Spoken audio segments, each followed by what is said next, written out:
இது கணக்கே இல்லை. இறைவனோட அனுக்கிரகத்துல பயிரவருக்கு பண்றேன். நீங்களா நாயகின சொல்ல மாட்டேன், பயிரவருக்கு பண்றேன். இது நான் பண்ண 4 பேர் பார்க்கணும் காலம் பண்ணல. இறைவனோட அனுக்கிரகத்துல பண்றேன். ஃபர்ஸ்ட் 2 பாயிண்ட் 3 பாயிண்ட் போடுவேன். ஒரு இடம் மட்டுமா நான் நிறைய இடம் பண்றேன்? இல்ல சார், இந்த இருக்கு, இன்னும் இருக்கு போல, அங்க இருக்கு, அங்க நமக்கா இருப்பாங்க பயிரவர் கொடுப்பேன். நமக்காக காத்திருப்பாங்க. யாருக்காவது 10-20 நமக்கு செலவழிக்கணும், வாயிலாச்சும் அவனுக்கு செஞ்சா தான் எனக்கு ஒரு சந்தோஷம். எவ்வளவு நேரம் ஆனாலும் பண்ணிடுவீங்க?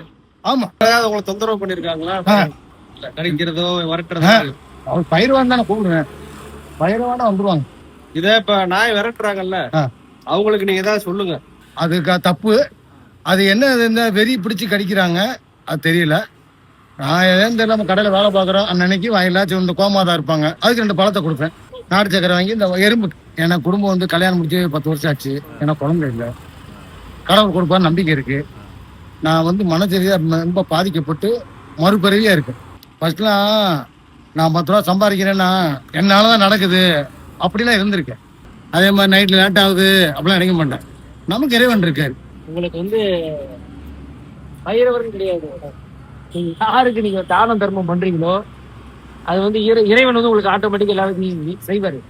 நீங்க பிள்ளை இல்லைன்னு சொன்னீங்கல்ல, நீங்க போற எல்லாமே பிள்ளைதான். எனக்கு படிப்பே கிடையாது சார். இறைவன் கொடுத்த வாரம் இந்த அன்பான வார்த்தைகள் யார்ட்டு ஒருத்தவங்க பேசணும் அப்படின்னோம்னா என்ன அறியாமே கட்டிடுவேன். நாளைக்கு விடியுதான் இறைவனை கும்பிடுவேன். இறைவா இன்னைக்கு என்னை மறுபறவை கொடுத்ததுக்கு நன்றி. தாய் விதத்துல ஒரு பருவி மறுபறவை என்னை கொடுத்ததுக்கு நன்றி. இன்று பொழுது நல்ல முறைதான் போயிட்டு வரணும். எல்லாம் நீ தான். மெயின் பாக்ஸ் அவரு தான், சுவிட்சை போடுறது அவரு தான், அமர்த்துறது அவரு தான்.